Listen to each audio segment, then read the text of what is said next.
Halo teman-teman Indonesia College, di video kali ini kita akan membahas tentang berbagai keuntungan kuliah kedinasan. Kalian pasti sudah tahu kan, kalau di Indonesia ada banyak perguruan tinggi kedinasan yang berada langsung dalam naungan pemerintah. Sekolah-sekolah ini termasuk yang paling favorit dan banyak diminati di Indonesia.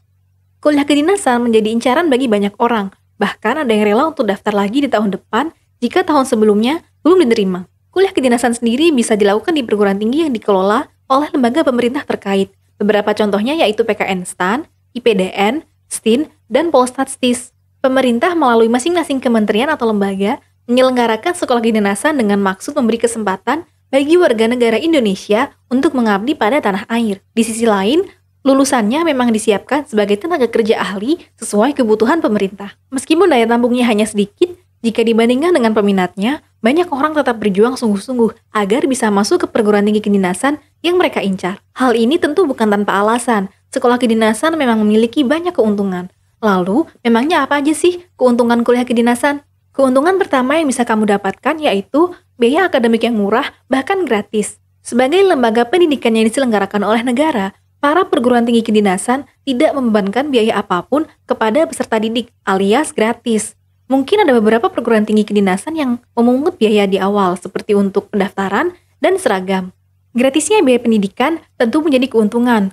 Peserta didik tidak perlu repot-repot memikirkan bayar uang SPP dan cukup berkonsentrasi untuk belajar sebaik-baiknya. Keuntungan selanjutnya adalah kamu tidak perlu takut menganggur atau pusing-pusing apalagi pekerjaan sana-sini tanpa kepastian. Setelah lulus dari sekolah kedinasan, kamu sudah siap untuk menapaki dunia kerja. Lembaga yang menaungi pun siap menampungmu. Hal ini dikarenakan peserta didik sekolah kedinasan disiapkan untuk menjadi kader di sebuah lembaga terkait.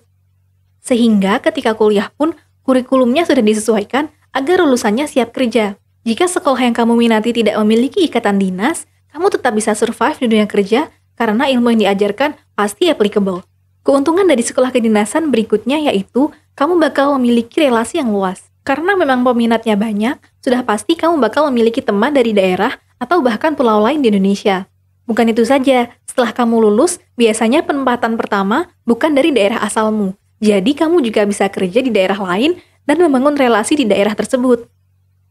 Memiliki relasi yang luas sangat menguntungkan di zaman seperti sekarang ini, karena siapa tahu bisa menjadi rekan bisnis dan juga saling menolong saat susah. Keuntungan lainnya yang bisa kamu dapatkan jika kuliah di kedinasan yaitu ditempa agar memiliki skill set komplit.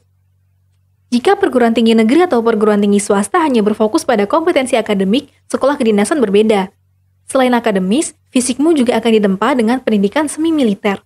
Tak hanya itu, mentalmu juga diasah agar menjadi aparatur negara yang disiplin, memiliki rasa tanggung jawab, serta cinta tanah air. Sehingga ketika kamu lulus dari kampus kedinasan, bisa dipastikan bahwa kamu memiliki hard skill dan soft skill yang komplit. Banyak juga ya keuntungan yang bisa didapatkan dari berkuliah di sekolah kedinasan. Apakah kamu tertarik untuk bergabung ke perguruan tinggi ini? Supaya tidak ketinggalan informasi menarik lainnya tentang sekolah kedinasan, jangan lupa untuk like, komen, dan subscribe channel ini ya.